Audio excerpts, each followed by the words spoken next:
हरे कृष्णा सभी भक्तों को। श्रावण मास महात्म्य का पहला अध्याय। शौनक जी ने सूत जी से पूछा, हे महाभाग, आपके मुख से अनेक आख्यान सुने, मुझे तृप्ति नहीं हुई, फिर भी कुछ सुनने की इच्छा बढ़ती है। जिसके सुनने मात्र से मेरी अन्यत्र श्रवण करने की इच्छा ना हो, ऐसी कोई कथा कहिए।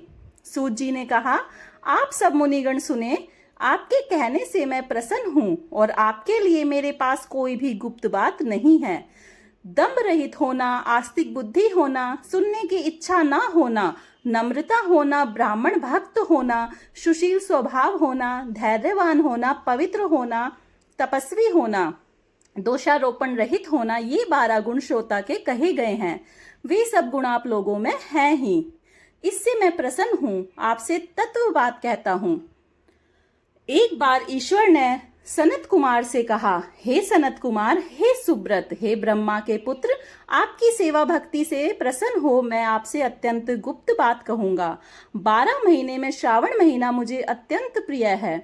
जो श्रावण मास का महात्म्य सुनने योग हो जाने के कारण मास का श्रवण नाम हुआ, पूर्णिमा को श्रावण नक्षत्र के योग हो जाने से भी इस मास का श्रावण नाम कहा। जो श्रवण मात्र से सिद्धि देने वाला है, अतः श्रवण नाम कहा। आकाश के समान स्वच्छ हो जाने से नभा नाम कहा।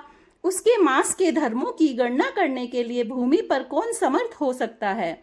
जिसके संपूर्ण फलों को कहने के लिए ब्रह्मा हुए, जिस श्रावण मास के महात्म्य को देखने के लिए इंद्र हुए, भगवान अनंत ने जिसके फल को कहने के लिए 2 सहस्त्र जीवा धारण की, अधिक कहने से क्या।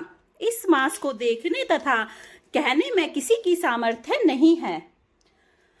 हे मुने, अन्य मास इस मास की कला को भी नहीं प्राप्त कर सकते। संपूर्ण मास व्रत के रूप में है। सारा श्रावण मास धर्म रूप है। इस महीने में कोई भी दिन शून्य नहीं देखा गया। इस माह में सब तिथि व्रत वाली हैं। सनत कुमार ने कहा, हे भगवान, आपने जो कहा इस मास में कोई भी दिन व्रत शून्य नहीं है, इस महीने में तिथि भी व्रत शून्य नहीं है।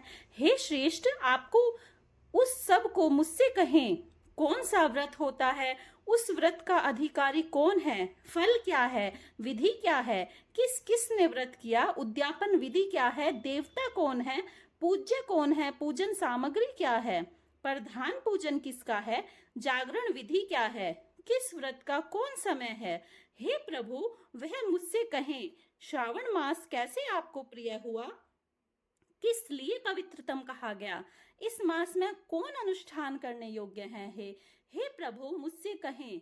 आपके समक्ष मुझ मूर्ख को प्रश्न करने का कितना ज्ञान हो सकता है। पूछने में जो रह गया है वह भी मुझसे कहें। इति पहला अध्याय समाप्तम।